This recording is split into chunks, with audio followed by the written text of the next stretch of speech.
Ricardo, conta um pouquinho aqui pra gente como é que é mudar para os Estados Unidos, como é que é um brasileiro vivendo nos Estados Unidos e antes disso, como é que se planeja isso tudo? É um processo, né? Não é, não é, não dá para vir se não tiver um planejamento anterior, né? Assim, isso é o primeiro conselho que eu dou para quem estiver pensando ou quiser realmente mudar para cá, é planejar antes de vir, né? Tem a questão do visto, que é a fundação de tudo. Sem um visto, sem um visto de trabalho, a pessoa não consegue se estabelecer aqui, né? Tem muita gente que vem com visto de turista, aí passa do período lá de 3 meses e fica ilegal, né? De certa forma, tentando alterar a situação. Eu não recomendo. Eu acho que tem que tentar outros tipos de visto, mas que possa já ser um visto de trabalho, né? Eu, no caso, consegui o green card porque eu casei com uma americana, mas não é o mais comum, né? As pessoas usam visto de investidor ou de outros tipos de visto. Aí eu recomendo realmente falar com um advogado especializado em visto, pegar referência, porque também tem muito picareta aí, e começar pelo visto, né? Mas, assim, um projeto, né? Não é fácil. Se você for casado, tiver filho, tem que ver a questão da escola, né? Escola pública ou privada.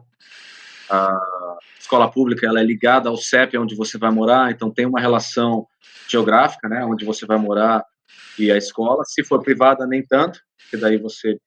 Mas também tem a questão do custo. Recomendo ter uma poupança, né? Ir com algum dinheiro, porque pode demorar um pouco até a pessoa fazer uma renda suficiente para se bancar aqui. Então, assim, em resumo, é um projeto, tem que planejar, e eu diria que pelo menos 1, 2 anos antes da data efetiva da mudança, é quando tem que começar esse projeto. E como é que foi assim no teu caso? Como é que funciona, por exemplo, eu vou mudar, né? Como é que eu planejo isso? Como é que você ganha score credit, né? Qual é a reserva que você precisa ter? Como é que é mudar com um cachorro, né? Como é que é convencer a esposa? Como funciona isso tudo? De novo, é um processo.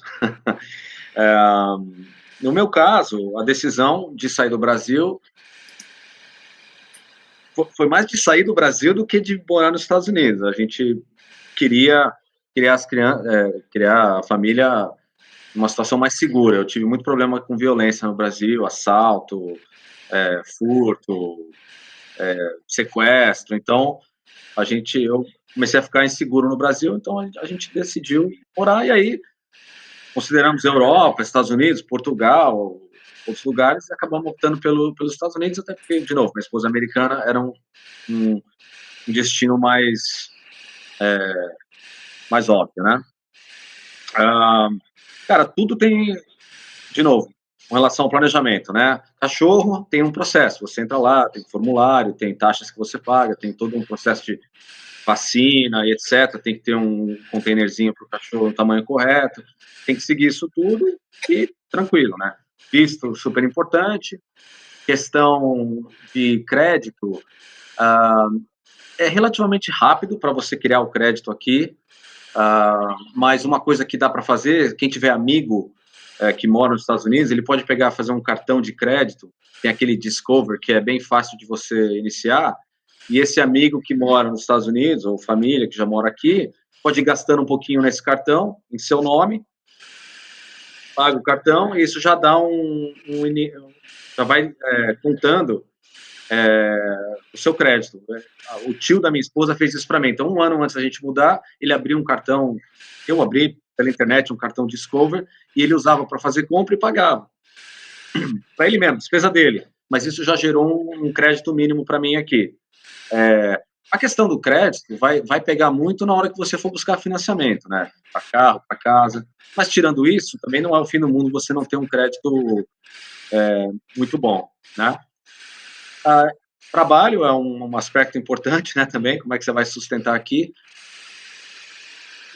No lado positivo, eu diria assim, trabalho tem para todo mundo, ou na economia formal, dependendo da sua profissão, você vai achar alguma coisa aqui, se tiver, né, uma qualificação, e mesmo na economia informal, se você vier aqui e fizer um trabalho qualquer trabalho, os Estados Unidos ainda é a terra da oportunidade, né? Então, assim, quem quiser trabalhar duro vai conseguir aqui. Isso aí é uma questão de tempo. É legal ter uma reserva, porque o custo de vida aqui também é alto. Então, vem com uma reserva, mas eu não acho que o trabalho é o mais difícil. Eu diria que o mais difícil é convencer, né? Todo mundo está na mesma página, no casal, na família, e a questão do visto. Aí eu acho que a questão do trabalho ela é mais contornável. E que cidades você escolheu para viver nos Estados Unidos? Onde você já viveu? O que você recomenda? Quais são os prós e contras? É, a gente optou pela Flórida por alguns motivos, né? Primeiro, pela proximidade com o Brasil, obviamente é um voo de 8 horas de Miami, né? Então fazia sentido. O clima, né? Você não tem aquele inverno pesado com neve que às vezes inviabiliza, dá mais trabalho, né? No dia a dia com escola, etc. E também a questão do state tax, né? Nos Estados Unidos é diferente que no Brasil. No Brasil você tem um imposto de renda sobre o que você ganha, e é isso. Aqui tem também, os estados são independentes, então cada estado também pode optar por ter um state tax ou não. A Flórida não tem state tax, então acaba sendo um pouco mais barato do ponto de vista de tributação de morar na Flórida do que em outros estados, como Nova York, Califórnia.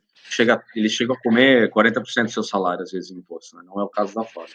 Então foi meio que esse conjunto de fatores que trouxe a gente para a Flórida. E em termos de cidades, eu acabei optando pelo sul da Flórida mesmo, no subúrbio de Miami. A gente mora aos 40 minutos de Miami, numa cidade que chama Weston. E como é que funciona essa questão de morar em Weston, né? Como é que você define a escola que seu filho vai estudar?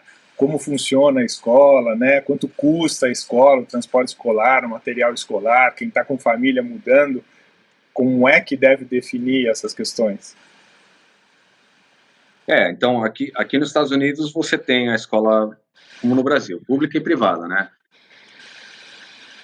Tem muita informação para você pesquisar sobre a qualidade dessas escolas. Então, tem cidades que as escolas públicas não são boas. E aí as pessoas são...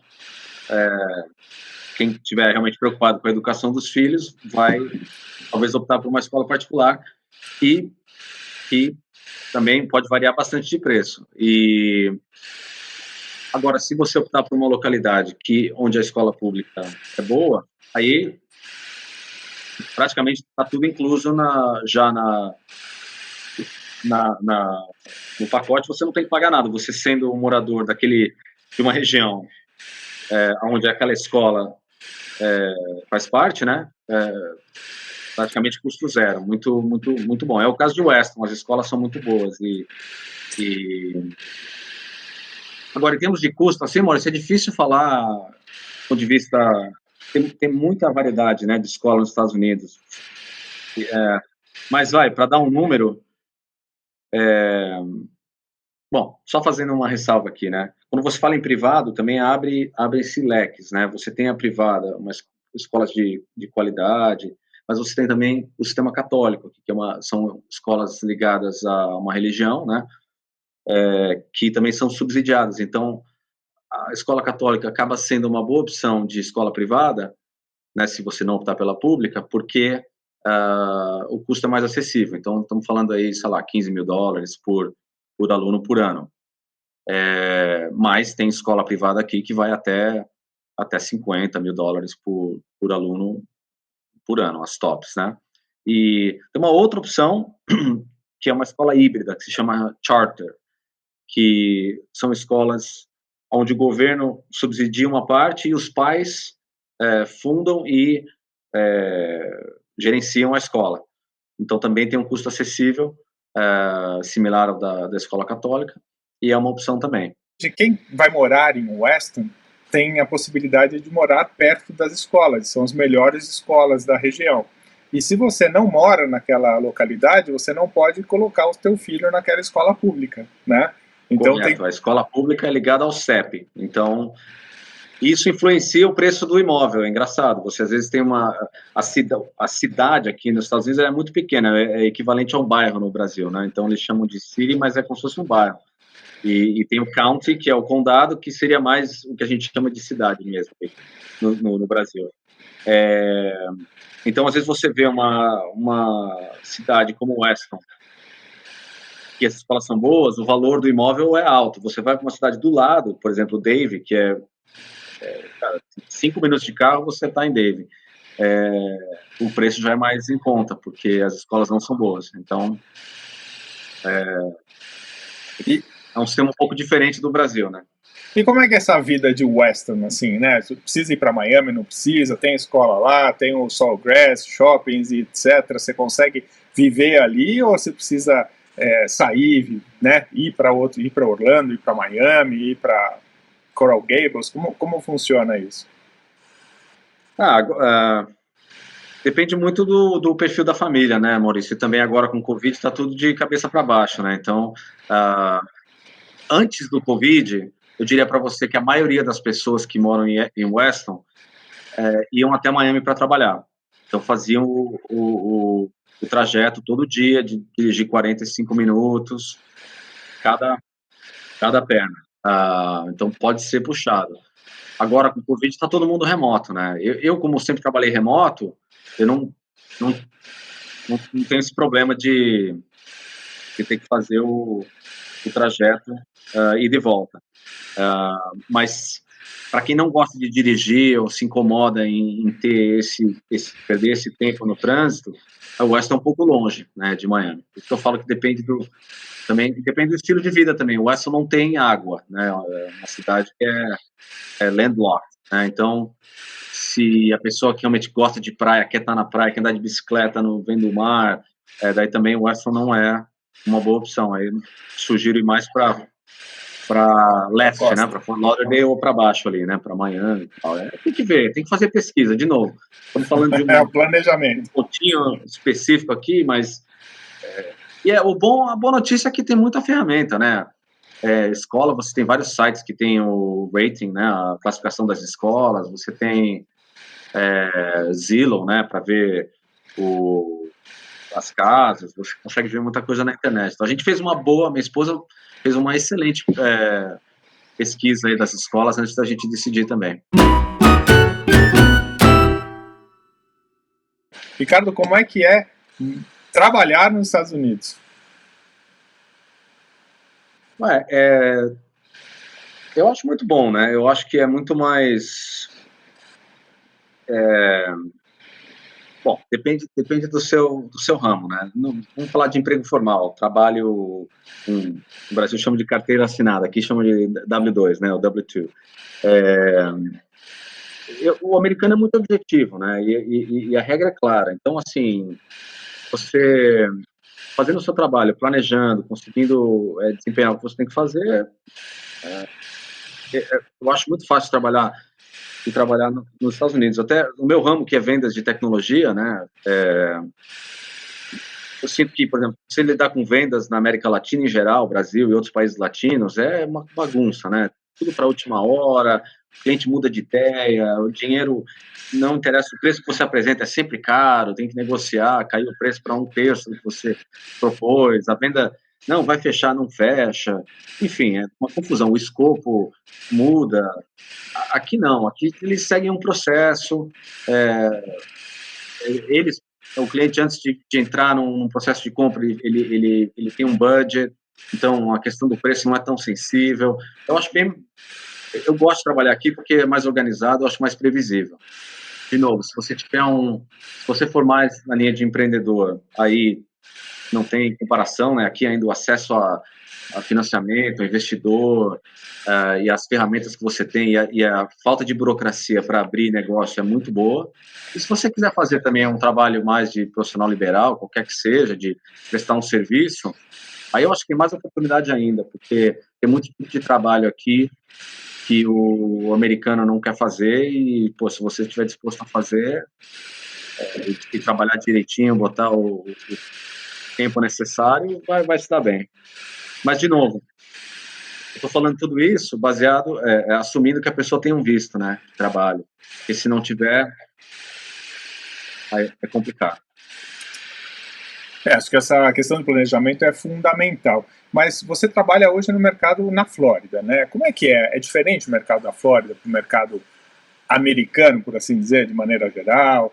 Como é que funciona com o idioma, né? O inglês é muito importante, é importante nos principais idiomas. Quem está hoje na região aí da Flórida, sul da Flórida, Miami, atende mais Latinoamérica? Como você enxerga? Que dica você pode dar para quem quer ir trabalhar na Flórida? Não, boa pergunta. No meu caso, eu estou baseado na Flórida, mas trabalhando no remoto, eu cubro toda a costa leste dos Estados Unidos. Então, para mim, poderia estar em qualquer lugar na costa leste e não faz diferença. Para mim, estar na Flórida ou não, trabalho da mesma forma que um americano em Nova York estaria trabalhando. Mas a Flórida tem, sim, essa questão de estar muito ligado à América Latina. Então, você vê, por exemplo, setor financeiro, muito banco tem a sede, o quartel-general da operação da América Latina em Miami, né? E outras empresas de outros setores também é a mesma coisa. Você tem a sede para a América Latina em Miami, é bem latino. Questão, para quem trabalha aqui na Flórida, principalmente no sul da Flórida, né? Miami, Fort Lauderdale, aqui onde eu estou, é muito comum você ouvir espanhol. Às vezes as pessoas falam espanhol com você antes de falar inglês. É bem latino. Então, assim, quem gostar disso, quiser também, né, ficar imerso na cultura latina, a Flórida, o sul da Flórida não a Flórida como um todo, mas o sul da Flórida, perto de Miami, é realmente um bom lugar para você estar. E quais os benefícios, assim, tirando, você trabalhou no Brasil, trabalhou nos Estados Unidos, foi CLT, foi empreendedor, né, empresário, quais são as grandes diferenças, assim, você tem seguro-saúde, você tem vale-refeição, vale-transporte, estacionamento, como é que funciona isso tudo? Aqui é mais, aqui é mais simples, né, o trabalho formal aqui, ele tem menos benefícios, vamos dizer assim, do que no Brasil, né, nesse ponto de vista. Então, não, é salário, no meu caso, bônus, né, comissão de vendas, seguro-saúde, com certeza, seguro de vida e plano de ações, né, se você quiser comprar ações da companhia, você consegue comprar com desconto, né. Mas é isso, não tem 13º, não tem vale-refeição, não dão carro, não tem essa camada de CLT como no Brasil, né? E também é mais fácil de mandar embora, né? Aqui você não que seja comum mandarem as pessoas embora, mas para uma empresa que demitir alguém é mais simples, demite e não tem que pagar também tudo aquilo que tem que pagar quando você demite alguém no Brasil. Geralmente é proporcional ao tempo de casa, né? Mas algumas semanas de salário e seja feliz. Mas, assim, o mercado aqui tá bom. E, claro, depende do setor agora por causa do Covid, né? Mas se você não está num setor afetado pelo Covid, eu trabalho, de novo, com venda de tecnologia, tá tudo bem. A vida que segue. Muito bem. E quais são as facilidades, assim, de trabalho, né, com relação ao Covid, com relação ao não Covid, né, a infraestrutura, as estradas, os voos, né, a recepção com os clientes, como você enxerga isso? Quais as principais diferenças entre Brasil e Estados Unidos nesse ponto? Com relação a trabalho? Sim. Bom, primeiramente, mais organizado, né? Como eu disse, você marca uma reunião, tem um horário, a pessoa chega no horário, seja remoto ou presencial. Também as coisas são menos urgentes, assim, né? No Brasil, a gente às vezes não se atropela um pouco na forma de se relacionar no trabalho, né? Aqui não. Aqui, se você pedir uma proposta para alguém, se um cliente me pede uma proposta para amanhã, a gente vai, não existe isso. Tem um processo, né? E o cliente entende isso. Então, o jogo aqui é mais combinado, né? As coisas seguem um processo. Infraestrutura fantástica, né? Então, carro, avião, o que seja, muito bom. E, assim,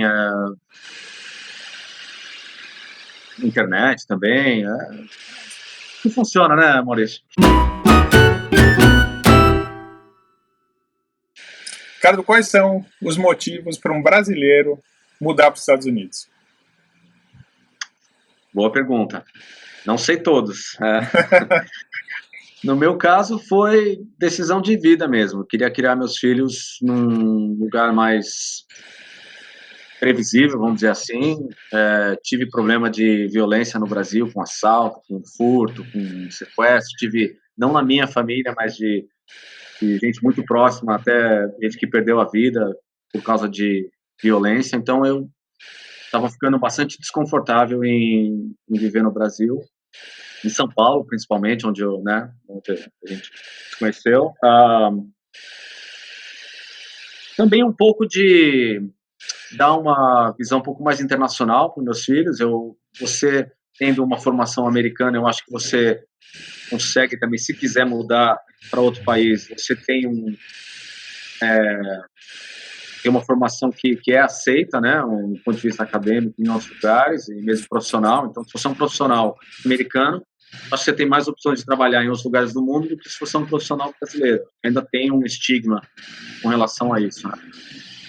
E para mim foram esses motivos. Eu vejo meus amigos e gente que eu fiz amizade aqui, conheci outros brasileiros que mudaram, mais ou menos parecido. É uma mistura de oportunidade que os Estados Unidos te oferece e um pouco também de não querer mais lidar com as questões do Brasil, né?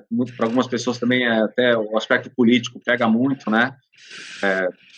Dos dois lados, né? De esquerda e de direita, gente que está desconfortável com o governo da vez e também enxerga uma mudança como opção. Mas, assim, de novo, é uma decisão que o casal tem que estar na mesma página, né? Porque não dá para fazer. Eu não recomendo fazer de impulso, porque é difícil, né? É uma mudança grande, não é uma mudança pequena. E você deixa a família no Brasil, você aqui, por mais que você seja americanizado, vamos dizer assim, ainda é um processo de adaptação. E como é que é essa questão de adaptação, né? Para quem vai mudar, como é que é a casa, né, o jardineiro, viver em condomínio, quais são as regras, o que difere do Brasil? Tá bom. Vou dividir em duas etapas, o aspecto mais mundano do dia a dia, vou falar um pouquinho da postura da pessoa, que eu já vi também muitos jeitos diferentes de lidar com a situação. De novo, aqui funciona, né? E o que eu gosto de fazer as coisas nos Estados Unidos é que, quando eu fazia alguma coisa no Brasil, qualquer que seja, você sempre fica com aquele pé atrás, será que estão me passando a perna? Esse preço aqui, estou pagando o dobro do que eu devia estar pagando, esse cara é confiável. Aqui você passa, com o tempo, a confiar muito mais no dia a dia das coisas, porque as coisas, de novo, funcionam. Tem picareta também, não é perfeito também, mas é bem, acho que o nível de confiança é bem maior aqui para você tocar o seu dia a dia. Tem casa em condomínio e casa em não condomínio. Se não condomínio, você tem que lidar só com a cidade, é mais simples. Se é uma casa em condomínio, aí você tem que lidar com as regras do condomínio. Como no Brasil, não é muito diferente. Paga lá a mensalidade. Aqui chamam de HOA, né? Homeowners Association. Então, HOA. Se você vai comprar uma casa em condomínio, eu sugiro olhar as regras do HOA, porque tem HOA que é bem restrito. Você não pode ter picape, por exemplo, não pode ter, se quiser comprar um barquinho, deixar na garagem, às vezes não pode. Depende do ponto. Então, tem condomínio que tem restrição de idade, é só para 55 anos para cima, porque foi assim que o condomínio foi formado. Então, sugiro dar uma olhada. Se você tem casa com uma casa grande, ou se tem piscina, se tem um gramado, também tem que... Geralmente, as pessoas têm fornecedores que... Para isso, né? Então, tem um limpador de piscina, tem um pessoa que cuida da sua grama, da sua jardinagem. Pode ter empregado também, não é como no Brasil, que você, aqui, só gente muito milionária mesmo que tem um funcionário full-time. O serviço de limpeza aqui é mais por tarefa, né, por hora.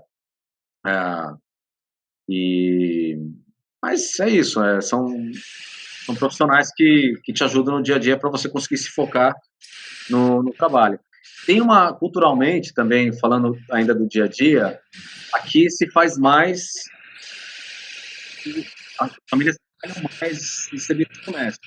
Então, lavar roupa, lavar louça, mesmo limpar a casa. Fim de semana aqui é dia de limpar a casa, né? Na maioria dos americanos. E não é como no Brasil, que, né, para quem tem uma condição melhor, pode ter uma empregada, pode ter uma faxineira, uma babá, né? Aqui, se você tem esses benefícios no Brasil e quer mantê-los aqui, vai ter que ganhar muito bem. E também tem muito essa coisa de do it yourself, né? Faça você mesmo. Então, montar coisas, o pessoal gosta de mexer no carro, com madeira, enfim. Esse é o dia a dia. Com relação à adaptação, Maurício, eu vejo dois extremos, né? Tem as pessoas brasileiras que vêm para cá e querem continuar vivendo como viviam no Brasil, e eu não recomendo esse approach. Eu acho que a pessoa que vem para cá e quer viver exatamente como vivia no Brasil não é o ideal. Você vai acabar se frustrando e não vai fazer amigos e não vai talvez até ter alguns problemas, porque é um outro país. Aí tem as pessoas no outro extremo que vêm para cá e seguem mais um pouco o estilo da cultura, e esses eu acho que estão no caminho mais certo. Não esqueci o Brasil, mas talvez alguma coisa aí no meio, né? Você se adapta ao estilo americano, mas também mantém os seus costumes, faz o seu churrasco no fim de semana, convida seus amigos brasileiros e os amigos americanos e promove essa diversidade aí, que eu acho que é a beleza de você também se misturar, né? Todo mundo ganha. E como é que é essa questão de financiamento, seguro, comprar um imóvel, comprar um carro, como é que são os preços, né? Por um lado o serviço é muito mais caro, por outro tem coisas muito mais baratas, né? Com IPVA e tudo mais. Como funciona? Boa. É engraçado aqui, né? Serviço, em geral, nos Estados Unidos é caro. Material, produto, é mais barato. Por exemplo, eu fiz reforma no Brasil, o custo do material era caríssimo, o custo do pedreiro, do marceneiro e tal, barato. Aqui é o contrário. O cara que vai fazer a reforma para você, a empresa, caríssimo. O material, barato. Então tem essa inversão, né? Comprar coisas.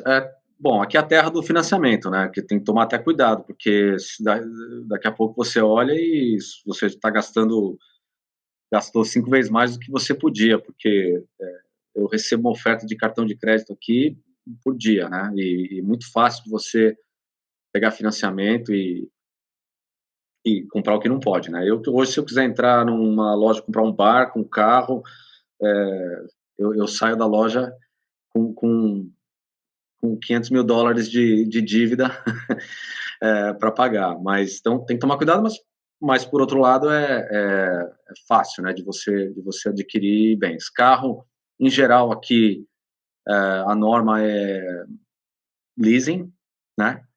O leasing é como se fosse um aluguel de longo prazo do carro. O carro não é seu, o carro pertence à empresa que fez o leasing, né? As concessionárias têm o leasing por trás, né? Então, sei lá, você vai numa concessionária da Volvo, tem a empresa da Volvo que faz o leasing atrelado àquela concessionária, e você sai da concessionária com o seu Volvo, pagando uma mensalidade, mas o carro não é seu do ponto de vista financeiro, né? Você paga para usar. E, geralmente é um período de 3 anos. Ao final dos 3 anos, você devolve o carro, e geralmente você pega outro. Ou, se você quiser, você tem a opção de comprar o carro, paga o valor residual, mas em geral não compensa. Essa é a forma mais comum as pessoas compram um carro aqui, mas, obviamente, tem as outras modalidades também. Você pode pagar um pedaço e financiar a diferença, um financiamento baixo, ou você pode comprar um carro usado, também financiado, ou à vista. Eu já fiz de tudo. Mas, financeiramente, se você puser no papel, compensa mais comprar um carro usado à vista, porque você não tem nenhum encargo financeiro. Mas aí também, assim, é decisão de cada um, né? Casa é um processo um pouco mais, eu diria assim, mais não tão fácil como no Brasil. Comprar casa aqui, você tem que seguir um processo mais estabelecido, com várias etapas, e o financiamento não é fácil de obter. Me colocando no lugar de um brasileiro que se mudou para cá, financiamento imobiliário é complicado, porque você não tem história de crédito, você não tem, às vezes, um emprego com W2, você então não está trabalhando há muito tempo. Então, em geral, eu acho que o mais viável é você morar de aluguel por pelo menos uns 2 anos, até você conseguir comprar uma casa. A menos que você venha com dinheiro suficiente para comprar a casa à vista ou financiar um pedacinho muito pequeno, né, 10, 20% do imóvel, mas acho que alugar primeiro para depois comprar. É muito comum também quem compra casa aqui, grande maioria do americano é financiado, né? Paga um número bom para você ter em mente, para quem quiser comprar casa no futuro, é pagar pelo menos uns 25% da casa à vista e financiar o resto. Obviamente, quanto mais você puder pagar, menos encargo financeiro você vai ter. Agora, os juros estão super baixos, né? O mortgage, que é o financiamento imobiliário, tá? Você consegue juros aí de 2,5%, 3% ao ano para financiamento imobiliário, se tiver um bom crédito e fizer pelo menos 5% aí de down payment. E a família, os amigos que ficam no Brasil, como é que é essa relação, né? Sofre, né? É ruim. É a parte ruim de mudar. É caro viajar para o Brasil. Eu sempre achei que eu ia conseguir ver a família pelo menos umas 2 vezes por ano, mas está bem caro. E complicado. Agora com Covid, tem que fazer teste, tem que provar que nos 2 lados, né? Quarentena. Então, assim, não é fácil essa parte. E, assim, por mais que você tenha amigos, como eu tenho grandes amigos que moram lá, a distância complica, né? Não é a mesma coisa, né? Você pode falar no telefone, no Skype, no WhatsApp, manter em contato, mas você perde aquela convivência, né, do dia a dia. Então, realmente é um ponto ruim. Mas no meu caso também, de novo, tem que pôr as coisas na balança, né? Uma decisão de vida. Para mim, o que eu coloquei na balança para vir acabou sendo mais importante do que o que me prendia lá, né? E aí você lida da melhor forma possível com a situação. Claro, tem toda a questão de segurança, né, escola para os filhos, uma visão mais internacional, né, mais abrangente, né, no sentido do futuro deles. Mas como é que é, assim, criar novos amigos, o fim de semana, o lazer nos Estados Unidos, como é que isso funciona, além do momento da limpeza, né, no fim de semana, tenho que arrumar a casa, lavar a roupa e fazer tudo que a gente eventualmente tem de diferente. Ligado ao que eu comentei também, de qual a postura que você vai adotar aqui, né? Se você não vai aprender a falar o inglês um bom nível, né, de inglês, você não vai seguir as regras, né, e entender o jeito que o americano faz as coisas. Você só vai ter amigo brasileiro e vai reclamar do americano, né? Então, é uma opção. Eu adotei um modelo híbrido aí. Eu tenho um amigo americano, tenho um amigo brasileiro, tenho um amigo venezuelano, no final das contas, Maurício, ser humano é ser humano, né? O que tem de diferente aqui é uma camada cultural, uma criação um pouco diferente, mas você tendo uma pessoa do bem, aberta e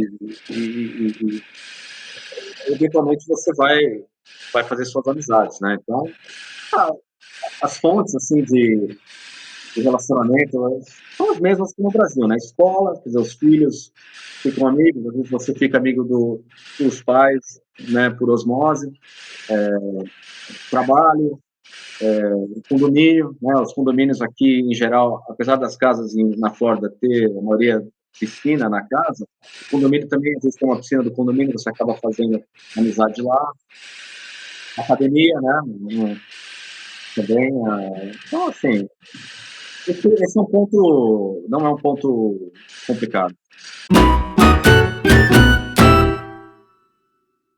Ricardo, quais são os problemas de viver nos Estados Unidos para um brasileiro? Olha, se você não tiver um bom inglês, pode sofrer um pouco, né, de entender o sistema, as coisas, cada coisa tem o seu processo aqui. Se você nunca fez, é uma curva de aprendizado. Então, como fazer o imposto de renda, né, o tax return aqui, como comprar um carro, como comprar uma casa, como, né, o trabalho. Se você leva um tempo para você aprender, às vezes pode ser frustrante isso, né, mas é muita coisa, né, para uma família assimilar logo que muda, mas vai melhorando com o tempo, né. Mais permanente, assim, do ponto de vista cultural, Maurício, o americano é meio, a vida aqui pode ser meio boring, né, meio chata, assim, às vezes, porque todo mundo é mais um pouco individualista, assim, menos aberto como no Brasil. Então você pode ter, assim, alguns finais de semana que você, né, fica meio assim, olhando para as paredes, o que eu vou fazer, né, então pode ser também um lado vai mais negativo, embora depende, né, porque se você também estiver numa academia, você vai para academia, ou se você estiver próximo a uma praia, você vai curtir a praia, então depende de onde você vai estar e a sua situação, né. Mas negativo, não tem, o custo de vida é alto, como eu mencionei, tem que tomar cuidado, não é que, estou ganhando em dólar, mas está gastando em dólar também, então tem que tomar cuidado. Então, esses são os negativos, assim, não vejo nada muito. Eu gosto de morar aqui, né? Então sou suspeito para falar de ponto negativo. Você comentou na outra entrevista sobre serviços, né? Como é caro o serviço, manutenção da casa, e empregados, etc. Isso talvez seja um ponto também para um brasileiro que é um pouco diferente, né, do que ele eventualmente está acostumado. Exato. Mas uma coisa explica a outra, né? O americano acaba também fazendo muita coisa em casa porque é caro você contratar serviço, né? Então, eles também gostariam de ter uma babá e um. Mas você vê, por que isso acontece aqui, né, Maurício? Porque é um país ainda é um pouco mais justo, né, do que o Brasil, do ponto de vista social, né? A faxineira vem limpar sua casa dirigindo o carro dela, né? Não se mata o dia inteiro, ela fica lá as horas que são necessárias para fazer o trabalho, ganha bem e é uma relação de trabalho, né? Mais justa, eu acho, né? Às vezes você vê quanto ganha, às vezes o mesmo profissional no Brasil, é complicado. Né? Sim, e no teu caso, assim, quem está mudando para os Estados Unidos com família, né, com filhos, com cachorro, etc e tal, tinha aqui empregada, tinha aqui babá, né, para cuidar dos filhos, e aí mudou para os Estados Unidos, não tem família, não tem babá, não tem empregada, a escola é meio período, quer sair, como é que funciona isso? É por hora? Como é que vocês resolvem isso? Você se adapta, né? A gente fez um bem bolado aqui, né? Também a gente acabou contratando alguns profissionais porque eu trabalho, minha esposa trabalha também bastante, então a gente na escola aqui você tem uma opção de pagar o aftercare, quer dizer, o depois da escola. Então as escolas aqui terminam 2, 3 da tarde, mas você pode pagar um pouco mais para as crianças ficarem mais. Então eles acabam ficando período integral na escola e dá mais tempo de você trabalhar. E é legal para eles, não é que eles ficam lá sem fazer nada, tem atividade, às vezes eu pego meus filhos mais cedo na escola e eles reclamam, pô, ia ficar mais. Então, tem isso, a gente tem uma faxineira que vem, mas é uma vez por semana, então a gente complementa com a gente mesmo se virando na casa. Então, é isso, né? Você se adapta. Também, culturalmente, se eu estou numa reunião, às vezes, no final do dia, e eles escutam meu filho, ou, né, meus filhos brincar, alguma coisa assim, eu vou para um outro quarto, mas eles entendem, as pessoas aqui também estão na mesma situação, então não é o fim do mundo se eu tiver numa reunião importante e tiver uma criança no background, né? Você faz uma piadinha A pandemia ajudou isso muito, somos todos humanos, né? Sem dúvida. Ajudou muito. Sem dúvida. E como é que é essa história? Depois os filhos saem, vão para a faculdade, deixam a família, não voltam mais? Esse é um ponto que eu vou ser bem brasileiro aqui. Não, em geral, de novo, toda vez que você generaliza é um problema, né? É injusto, mas é uma coisa bem diferente aqui do que no Brasil. A criança aqui é criada para ser mais independente. Então, você já começa a dirigir com 16 anos aqui com permit, e às vezes acho que até com 15 já dá, com restrições de horário, de trajeto, mas a criança já começa a dirigir, e com 18 anos está na faculdade e, assim, morando em dormitório ou numa casa alugada com outros amigos ou colegas, e às vezes pode ser até fora do estado onde você está, dependendo né, de que universidade o jovem entrou. Mas tem muita família americana que é isso, né? Eles têm amor e tudo, mas já vê os filhos indo pro college por essa questão de independência, né? Mas tem também, e aí mais os latinos, né, que a criança que mantém contato e às vezes fazem aquele planejamento para o filho ou a filha fazer o college no mesmo estado, né, às vezes algumas horas só de distância, então ainda conseguem passar o fim de semana em casa, mantém mais o contato. Vamos ver, né? Vamos ver. Eles estão sendo criados aqui para visitar bastante a gente.